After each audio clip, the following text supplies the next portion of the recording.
Hi everyone, Corfu here. Before we get into the episode, I just want to thank you all real quick for listening and supporting the show. We have been nominated for Best Upcoming Podcast in the Crit Awards 2025, which means a podcast that's only 2 years old or younger. We've been sharing our game with you for only 8 months, so it is such an honor to be a finalist in this category. If you can further support our show, we'd really appreciate it if you could go to critawards.org and vote for us. You can also find the link in the description of the episode. Thank you! Let's get to the show.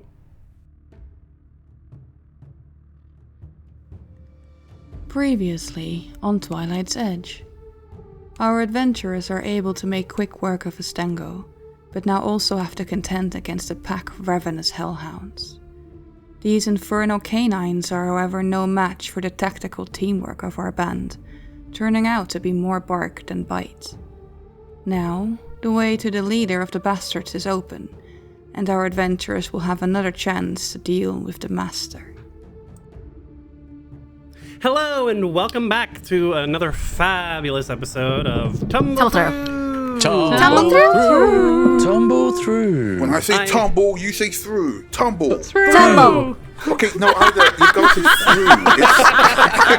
I have to be special. I gave you the instructions. Wow. I am the host and GM of the Twilight's Edge Pathfinder 2E Council of Thieves actual play campaign adventure podcast. Corfu Bernal. My pronouns are he, him, and welcome back, everyone. Hello, my name is Aida. My pronouns are she and her. I'm playing Sombra, whose pronouns are she and they. Sombra is a Kyle or fetchling monk, and she just punched and kicked and used doggy bones to the demise of some hell dogs. Yeah. Yeah. Gave a dog a bone. Yeah, and I'll explain in a bit how she got that bone. Hi, I am Anna, I use them pronouns, and I'm playing Lowen, who uses he, they pronouns, who is a Hellspawn Nephilim wizard, and his new favorite spell is Flens. So that's how those bones got there. It's also my new favorite spell. Marcus also loves it. 10 out of 10. Yeah, Great fun. Great fun. It's gross. It's a gross spell. Good everyone. I'm Evan. I play Nico, the Rainfall Orc Leaf Druid, and both our pronouns are he, him. And I'm still buzzing because in the last episode, I got the very first Twilight token. Twinkle, twinkle hands.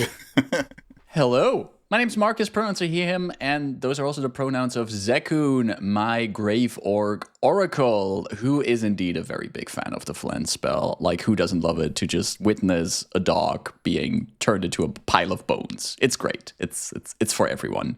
Hey, I'm Pan, pronouns he, they, she, and I play Flint, the ruffian rogue kobold, pronouns he, him.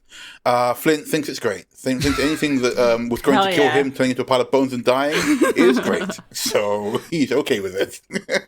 I was going to ask because I think this is now like the second time where Anna you've brought up wanting to make sure that we have safety tools in this game. You might have heard us talk about them before. Whether or not there are any lines and veils on harming non-sentient animals. In this game, there aren't. But previously I was thinking, oh, maybe we should add that because Anna's brought it up multiple times. And then I thought, no, they just tore the skin off of a dog. Yeah. So Anna only brings it up to make sure that they can do it and no one's going to complain. That's the only reason I bring it up. It's like, I have this really fucked up thing I want to do. Is everyone okay with that? That's usually why I bring it up. And that communication is a form of compassion. Thank you, everyone, for being cool with constantly bringing it up. It doesn't affect our gameplay. We just get back into it. Anyone that complains, immersion, it's a skill issue. Get over it. Skill issue. Yes. I mean, it's a good point, I guess, for listeners to know that we don't have a line or villain that. So if you are someone who has issues with that, maybe that is a good thing to keep in mind. Yeah. Yes. Although we should also point out that we are only attacking and killing evil animals so far. So we've never seen a good animal. Because we saved those horses from the cart. That's right. We love horses. Yeah. Yep. Unless they're evil horses. Yes, unless they're evil horses. They get flensed. Yeah. We love horses here. Evan. Although Lowen nonchalantly tossed pumpkin sprinkles But that was To a Nico. plushie then, because it turned it back into a plushie. So Listen, Pumpkin Spinners tried to kill Flint, so you're lucky that Rowan was the one that got hold of it. I fear we're getting philosophical about what is a isn't an plushie that can animal. turn What into an animal is an animal. life? Schrodinger's I'm fox. gonna, while it's a plushie, I'm gonna elbow drop it. It doesn't count. It's okay. It's a plushie. Who doesn't elbow drop plushies? I guess. Krifu, are we plushies and you just playing with us? Are we like little action figures for you as you move us around your We story? your plushies. Are we human or are we plushy? So are we plushies? Is this a Pathfinder 2e podcast? Yes. Yes. I don't know. Now Sometimes- I don't know. But yes, speaking of Pathfinder 2e podcasts, we return under the earth of Rego Cater. It is, checking the world clock, it says 9:15 a.m. Yeah. Man, we're getting an early start on this Yeah. beatdown. Wow. Keep in mind, we are in the latter half of summer, so there are long days. We woke up with the dawn, which is probably like around 6 a.m. So we've been awake for a while. I also want to point out, as we return to this hall that's now, there's a dead mummy-looking Nephilim here, a hell dog that's only bones now, and 2 unconscious hell dogs that have been knocked KO'd by the blows of Sombra. I'm not going to go into too much detail about it, but Flint makes quick work of slitting some throats, and then looks to the others and says, "What's our plan?" I think Nico reached down to a Stingo and grabbed that staff. Oh, nice, yeah. That's smart. That got swiped at his face. Oh, it's all glowing. If What is you're that? checking Ostengo's gear, not only do they have this staff glowing with runes, which you're not 100% sure what it does just yet. I'll put that in your inventory, Nico. You can also see that they have some money as well as a minor healing potion. Just checking hero points. Everybody's getting one back. Everybody had used one. I hadn't used one. This is I this is used my one and issue. failed twice. Somehow I don't use. Right. So Lowen, you're starting off with 3 then at Yeah. the session, because it is our second of this episode, because it's our second of the session. With Twilight tokens, you still cannot have more than 3 points. That makes sense. That's fair. Yeah. But we normally get 1 per episode, is that right? Yes. Okay, so we've got 2. So I've put that stuff in the party stash. Nico has the unusual staff. Ooh, unusual stuff. Can I pick up the dog skull? Because if we're going to meet more people, I think Lowen wants to, if there's a chance to talk, to sort of like show what has just happened. I guess it's a negotiation tool, or like an intimidation tool rather. You are rather fond of that trick, aren't you, Lowen? Zekun speaks up. You say that as they pick up the skull, and they just turn to Zekun and look quite pleased, like, yes. Why? It's quite the sight to behold, I have to say.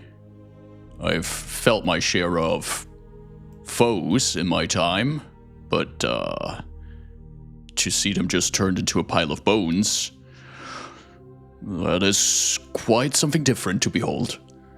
Well, I hope that more people will witness this and take note not to mess with me and us. Fortunately, and they just gesture around, there is no one else to witness, which is why I'm taking this skull as an example. The Zekun nods. It's fine to take a trophy. Is everyone else all right? What, for skulls? No, not for us. He I just mean, there are enough for each of us, I guess, but I think I'm alright. If anyone feels like taking additional trophies, feel free to. But my question was regarding more of the physical concerns. I'm fine. Oh, yeah. Yeah. Thanks to you, Zakun, and good job, everyone. Especially, I wasn't at the front, so good job. Alright, well, don't worry, there's more good jobs to be done. This, gotta keep moving through.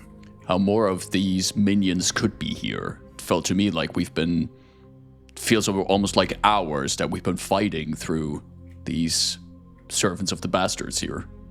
I could do this all day. It's nice to crack some heads judiciously every now and then, especially when they deserve it. I like that choice of word, judiciously. Sombra kicks Ostengo's body. And at what point does doing all of this result in less Hell Knights in the city? We haven't seen that master of them yet again. The one when we first were down here. Yes, we could talk. We should venture forth and see if we can find him. Yeah. Look, from what we understand, the mayor is using the threat of the bastards to enable more Hell Knights to enter and uphold justice and peace, apparently. So, no bastards means no Hell Knights, ideally. And no encroaching on the Ramble Gardens and other folks, right? Exactly. Maybe. Not by the bastards, at least. Like I said before, all our plans align at the moment. You want the bastards dead, I want the bastards dead. Everyone else wants the bastards dead for varying reasons. Seems like a fair point to us. Yeah, I think there is use in trying to talk with this master or whatever and see what the plans are. Maybe if there's someone else pulling the strings. There are so many groups here that seem to operate on their own and are paid by some bigger group. It's always a bit fuzzy to figure out who goes where. This master's encouraging their followers to go out and murder civilians. In cold blood, in the streets, next to their home, the people that are most defenseless, and the people that are going to get most affected by all of the shit that goes down in the city. I'm not really optimistic that talking is going to be solving much here. Well, I want to know why. Because that's a good point, because why would they do these things? Let's try things? to talk them down and more finding out who's behind all this. Yeah. We can take this we start with the talking, and if we realize that there's no point in that, well, Right. we can still resort to the other options. Yes, I would like to know their reasoning. It might not be a bad idea to... We don't all have to be talking. Somebody can be keeping an eye out for, let's say, opportunities, and he looks at Sombra. Opportunity to do some damage if need be. What I'm worried about is what is the outcome going to be? What if this person talks a really convincing argument, wants to cut a deal? A deal might seem good to some of you, but... I'm not here for deals. You can count me out of that one. Good. That's what I want to hear, because these people are bad. Super bad. They've got howl dogs, like Sombra said, murdering people, their homes, these neighborhoods. I don't want any deals either, but I just want to know if any of you are going to consider taking a deal with this person. Nico, I appreciate that you are new as a student of warfare. Not one that likes to get stuck in so much. But, and I look That's around like fair. all the dead bodies and I think about all the ones upstairs and I'm like, I think we're all on board to deal with the bastard scourge. I can't imagine any of you lot. Okay. And I can't say I know you super well, but I know your actions well enough to know it's not going to happen. Okay. That said, there's always information to be had. Yes. If he wants to talk too much, let him talk too much. Then we finish him off. Yeah, I'd like to know the big picture as well.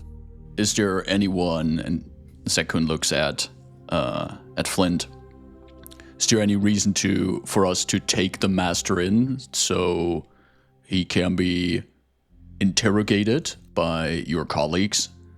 Unlikely. I'm still not sure who among the Datari might be on side. The mayor certainly seems to have a vested interest in keeping these bastards around long enough to get the Hell Knights in here. My main thought is cut it off the route. Search the place out. See if there's any kind of information. If you tell us anything during this encounter, all the better. But as far as I'm concerned, this is extermination. Let us go ahead then and see if we can find him and do some talking first. I would like everyone to roll a secret perception check, please. Secret perception? I would just, above table, just want to check our lines and veils super quickly. About torture. I don't know how far the party is willing to take. I don't really like torture stuff personally. I find it's just kind of a pain in the ass. Love to play out and GM. Can we just agree to turn it down to just like, look, it's an intimidation roll. Yeah. That's what it is. Yep. That's perfect, cool. Yep. Cool. Yep. Okay. Nico, during this conversation, your eyes can't help but wander over the walls of this tunnel.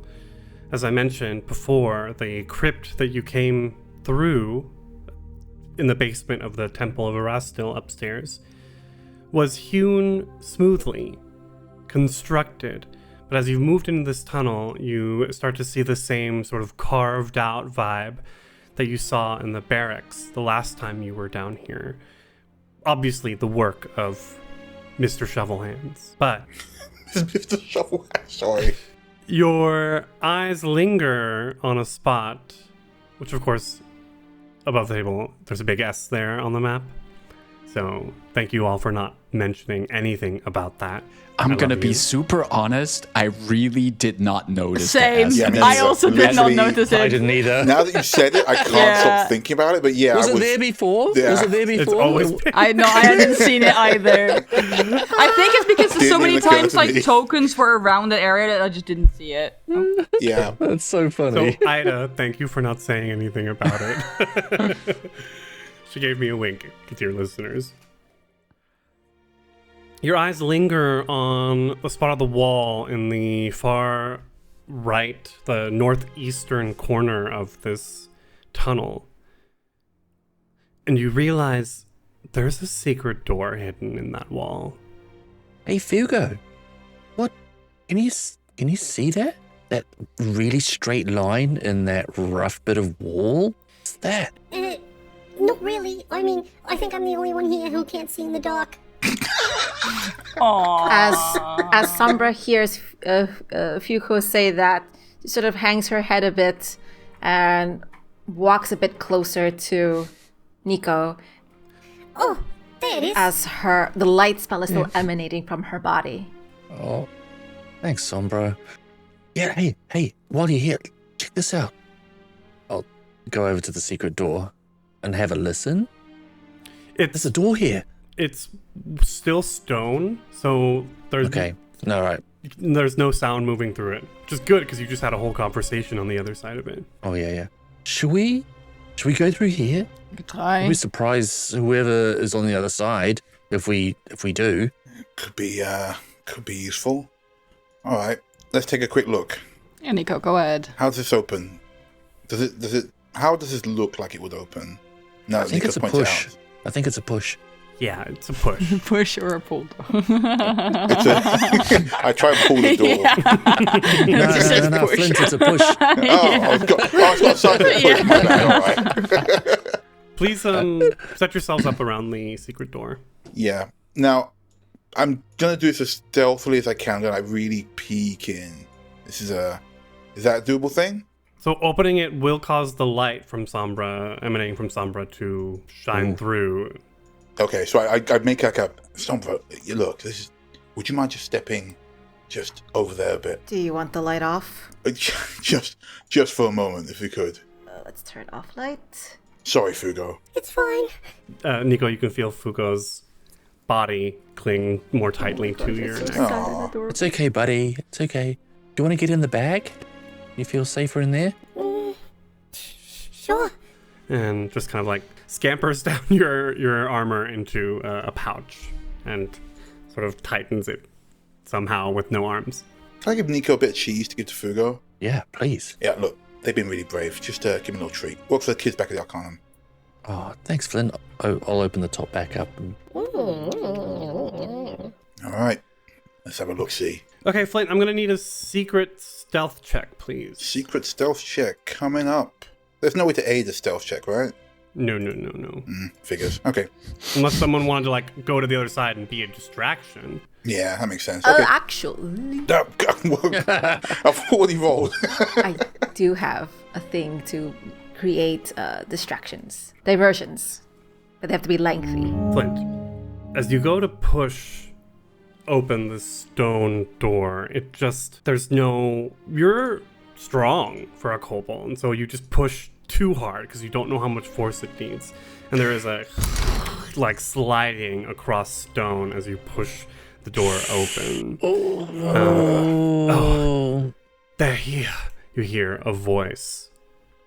Oh, no. Bollocks. If the rest of the party is okay with that, Zekun would like to step past Flint into that room and open up with, we just fought away to the majority of your defenses. I don't think you are in any position to project any force right now. Right now, we should be talking. Everyone okay with that? Yeah. It's better than good evening, gentlemen from last time, so yes. Yeah. I will say that I think Lowen would have, if allowed, followed in that, because I think Lowen's mostly worried about the fact that Sekun is new here. And is mostly worried. No, more in the sense like these are like bad people. Sekun is generally speaking a good person and is new to the city and might not really like. If it helps Lowen's decision making, Sekun is presenting himself a bit more forceful at this point. This is not talking with the goblins like, good evening, folks. What are you going I to think do it's here? more. I think it's more that they're worried about these other like Hellspawn will have like very pretty and deceptive words. And obviously Lowen does have a fee to like see through that. But while that's happening, can I also have cast Cornucopia and turned around and given that to Sombra? Yes. Okay, thank you. So, as Sekun steps in with these very nice words, maybe not nice, but very fine words, Lowen slides in next to him, and the two of you get an unobstructed view of this room, which before you'd maybe only seen through a door. That same door is open to your right into the barracks where you fought previously. There you can see three more red-skinned Hellspawn men with daggers drawn, and they sort of turn and wait as they see you all. In front of you is a large open room with a bed, a desk, and a chair. Keep in mind, the light is out, so this is all in grayscale, except for Sombra, who, as a Kyle, can see in color in the dark. In this room, there are papers scattered across the desk, and you can see a large chest on the far end of the wall behind a Hellspawn man. He is wearing, we've seen him before, briefly, before we fled, Palaveen. He is wearing black and red robes that are sort of tied around him to allow him to move more easily, not necessarily lengthy robes with like a skirt at the end, but like maybe tied up into long, like billowy pants. He has horns that come out to the side, slightly like more bovine, with pointed ears and a goatee that gives him literally a goatish type of look. And on his forehead, even in the grayscale, you can see the upside down pentagram. Before, maybe it might have looked like a brand, but as you have more time to look at it, it truly is a birthmark. Palaveen was born with this mark. In front of him are the two red-skinned Hellspawn women with also goat horns that kind of curve back beautifully. They immediately draw their weapons against you, daggers. Can I ask real quick, the rest of us who aren't in the room, can we be seen? It's only a small door. They can see that Flint is standing behind Lowen, but the other two are on against the wall, so they cannot yet be seen. Okay. Palaveen looks. Now, ladies. Gentlemen outside. Perhaps we should talk. I agree. I think we should shine a light on the situation. And as I say that, I cast the light cantrip to illuminate the room around us. You are the master. Indeed. I am Palaveen, chosen of Erebus. And these are your people, the ones who live in this compound. They are. We are the bastards, as I'm sure you are well aware. And he takes a step forward, sort of like half bowing. And as he does, you see that his right foot is cloven. Only his right foot. Yes. Huh. The other one is wearing a boot. Oh, that's wicked. Your people put up a valiant defense of you, but I must inform you that we worked our way through them. Lowen tosses the dog skull at his feet. You are formidable foes. The attack yesterday was you, correct? Yes. Hellspawn and an orc, and a kobold back there. There were more of you. Let's just say we are an interesting alliance who have come here because you and your people have been causing problems. Big problems.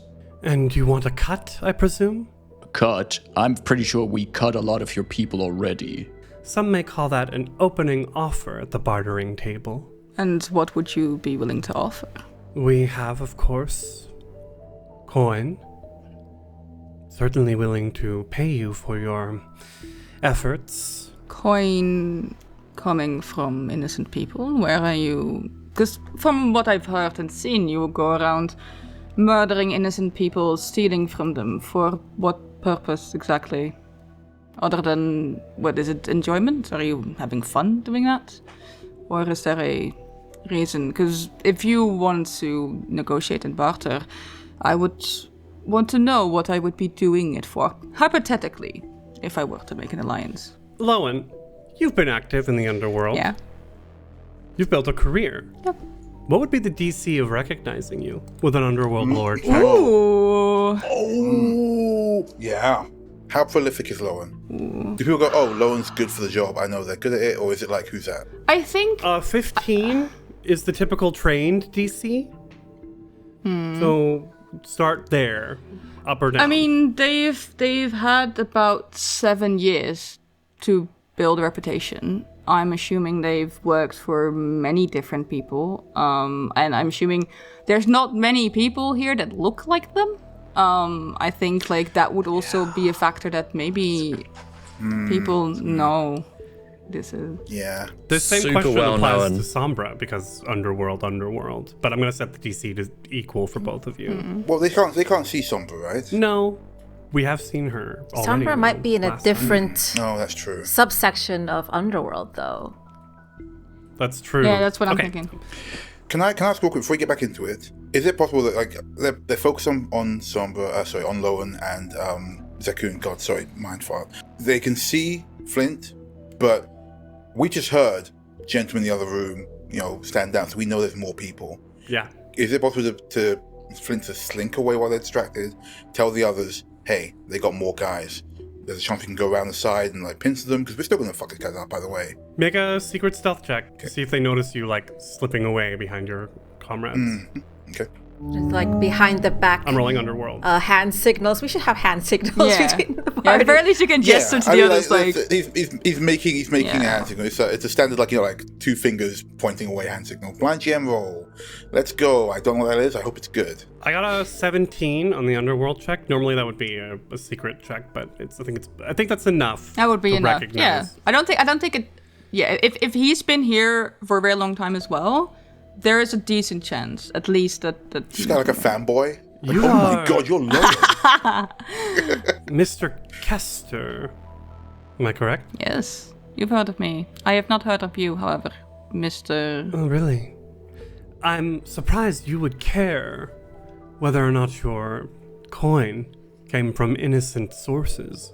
It's not so much innocent sources, it's more I am not someone who enjoys just going around stealing for no reason. So if that is your offer, if your whole business is based on just random targets, I'm not that interested. Right. You're more interested in taking innocent orphans under your wing.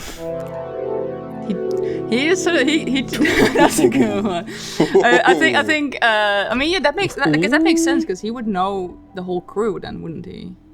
Right. Okay. I think at that comment, Owen goes like, "Well, it's not an orphan, so your information is wrong." Oh, I'll be sure to update my notebook. I'm sure. I'm glad you recognize my compatriot, but I fail to see how this is of any relevance to your business here, Master. My business? Ugh. This is my business, which you've completely disrupted. You've still not explained what it is. But you have. We steal. We are bastards after all. Quite boring. Anyway, what exactly is your offer? Just coin? We work for you, we steal, that's it. You don't have to work for me. Just take the money and leave. These robes, the outfit he's wearing, would Zekun find it reminiscent of the Asmodean priest we met in the Ramble Gardens that linked to Sombra's past, or is it a different thing? How many Asmodean priests have you seen? Not many. I think that priest was the first one. But in comparison, there is nothing about his outfit that seems particularly official. All right. In the way that Sister Gia's outfit did really look like a uniform. Okay. Right. I have gems, a very lovely pearl. Cute. I think I'd be much more interested in information as payment. I think most of us are. By the way, people who are sneaking, moving, feel free to move your tokens around if you would like to. I think as the conversation was happening, Sombra's eyes were just like rolling, especially if Nika was next to her. And as the conversation progresses, you see Sombra like raise her fist and just keeps clenching it, and like her jaw is really tense. She's like annoyed, upset, impatient.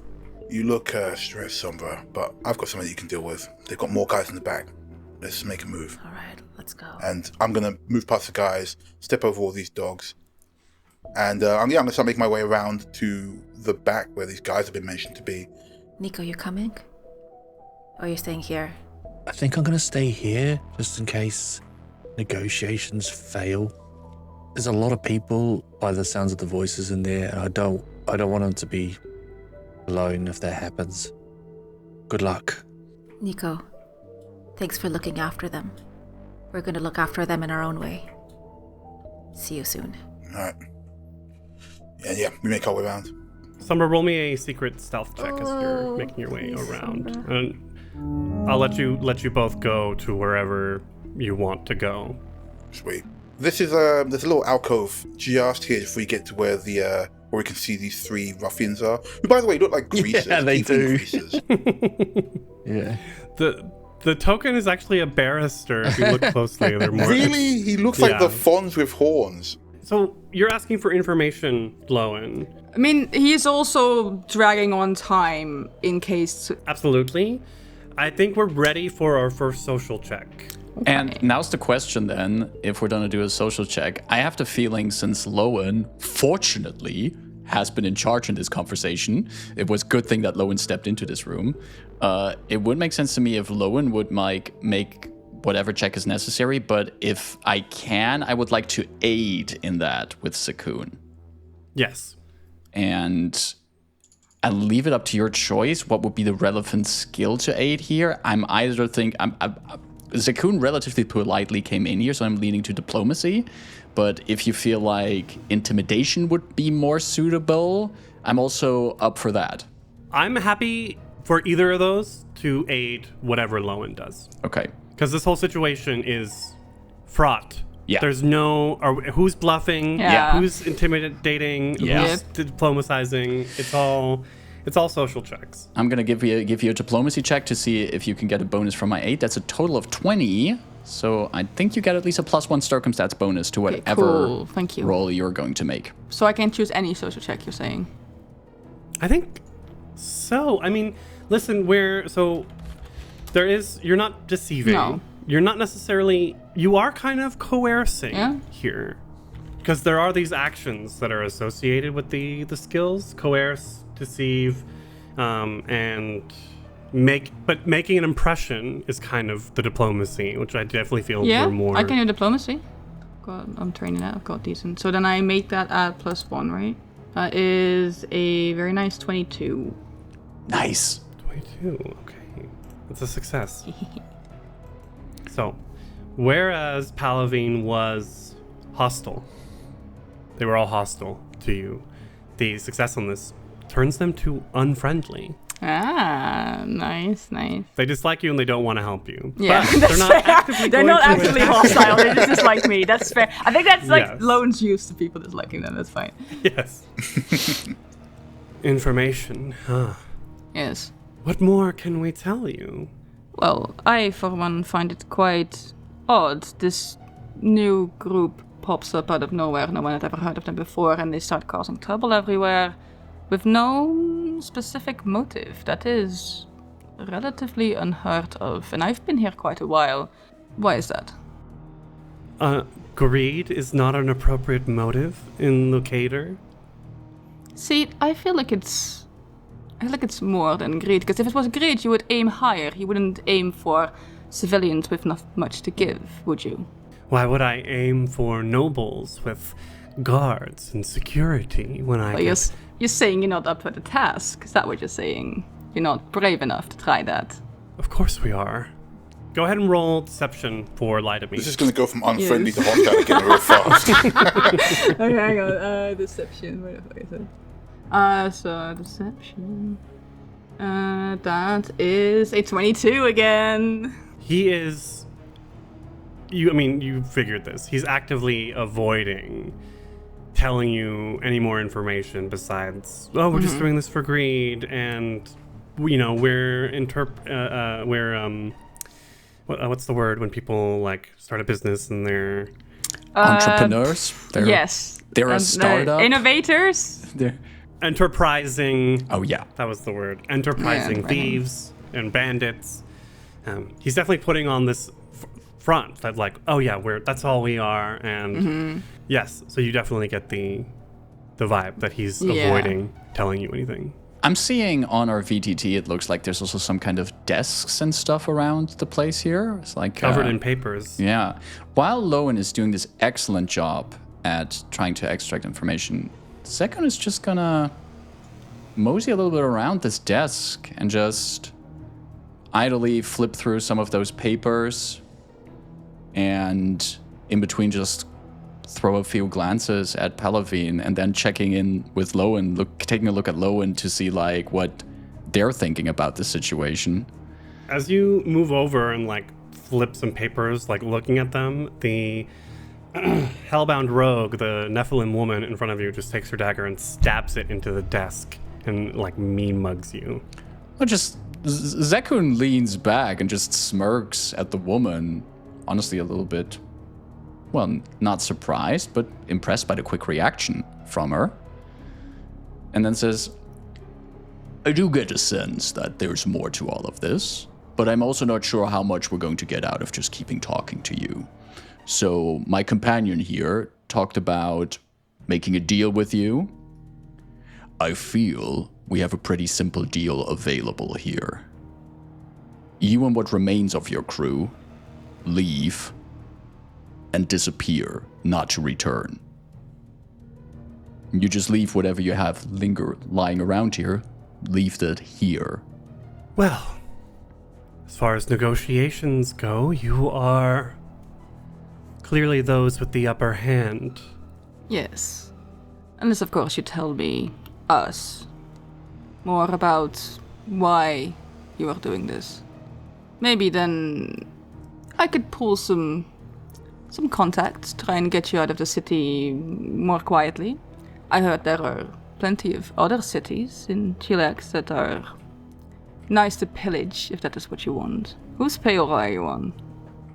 Oh, that's a good question. That is a good question. I fear you've made a big mistake here today. For we are in the employ of none other than the Council of Thieves themselves. Zekun's like, what's that? Yeah. Lowen's just like intrigued. Lowen's like, really now? Last I heard, they were just a legend. And I think most people think the same, so why should I believe you? I mean, have my lie to me. Is he lying? No. Yeah, I think that's what... Because I think we established beforehand, because we were talking about, like, Council of Thieves as being a legend, and we've established that Lowen does think it's plausible. Like, he's not, like, one of the people who completely, like, turn it down. It's like, oh, it's a legend, doesn't exist. Lowen does think it's plausible. So when he clocks that he isn't lying about this, he looks very intrigued. It makes sense as well, because they've been getting around the Rondatari somehow for ages. a big backer would explain why. Right. Yeah. For those who don't, so Nico, you probably hear this. Nico, what do you know about the Council of Thieves? Absolutely nothing. So I'm going to ask Nico and Zekun both to make society Okey checks dokey. for me, please. Out in the open? Yeah.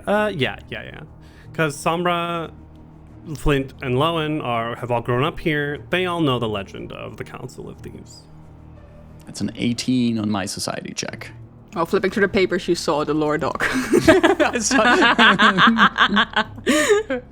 I'm quickly opening up the Pathfinder wiki. Can I re-roll it? Can I re-roll that with Nico. a fate point?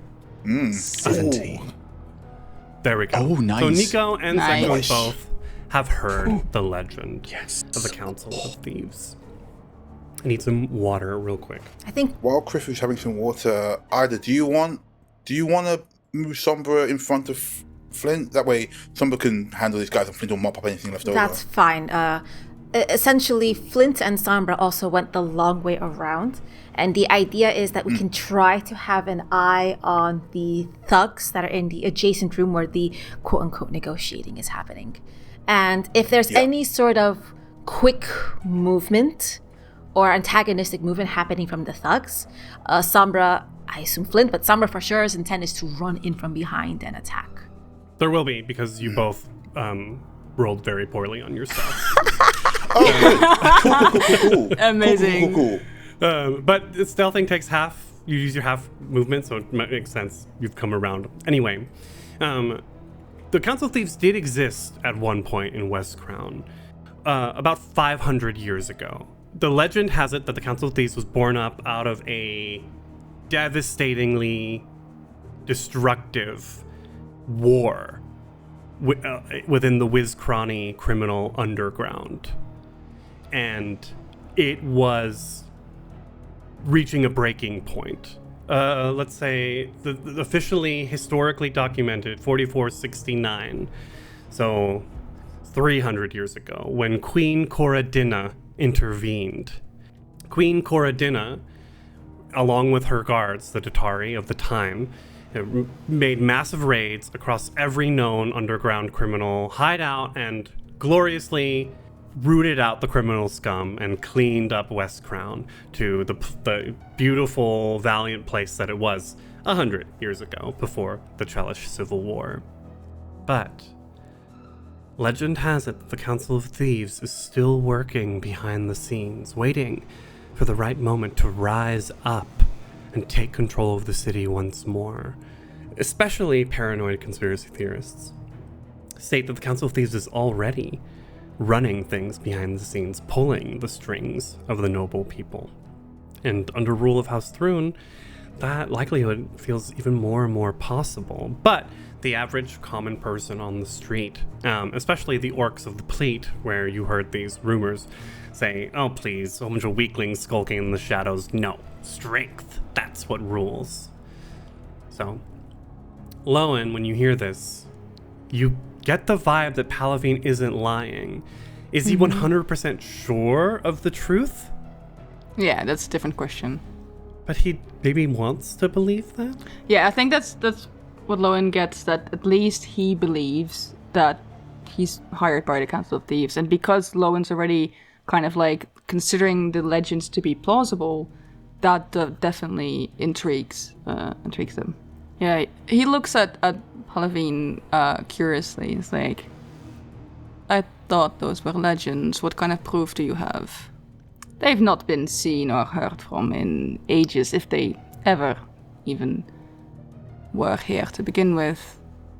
You will have to back up your story. Where else would I have gained the money for a robe such as this? And as he touches it, you can see these runes light up.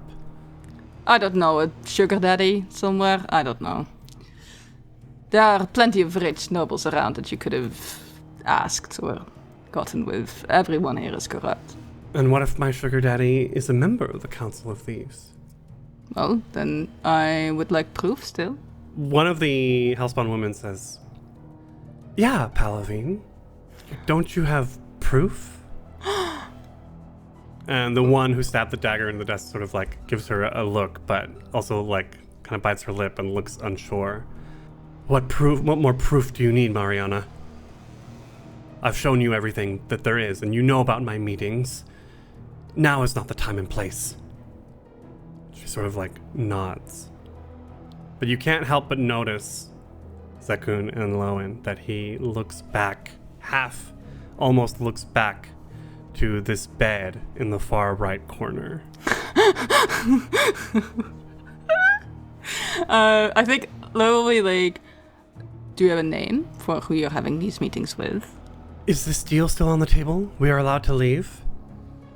Yes. Then we shall take it.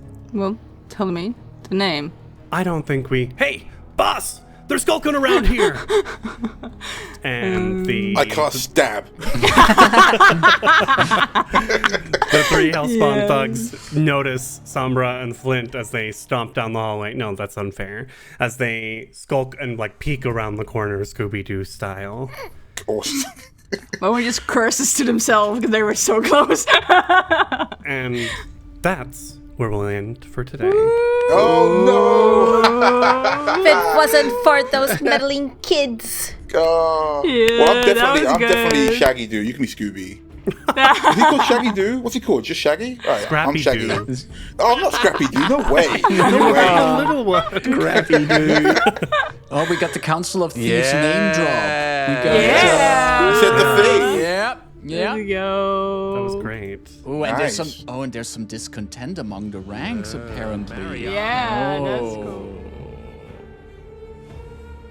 Tumble Through presents Twilight's Edge, a Pathfinder 2nd edition actual play of the Council of Thieves adventure path, converted from Pathfinder 1st edition. Tumble Through uses trademarks and/or copyrights owned by Paizo Inc., used under Paizo's fan content policy. Paizo.com/licenses/fan content.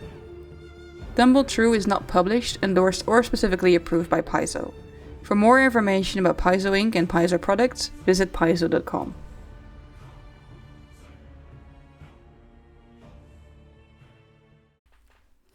Have I told you all about the insult I once received for this sweater? No. What? I was at a party and this gay couple were fighting and I was drunk and staring. So I shouldn't have. I mean, that was, okay, that's step one. And so the one who was within control of himself, because that's why they were fighting, turned to me and saw me staring and called in German my sweater Augenkrebs, which means eye cancer.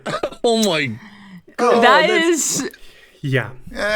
What? That's Dutch level cursing almost. It is. That is Dutch level cursing. That's too full on. That's That not is even, fun too strong. much. Yeah. Well, I think it's a nice weather, so...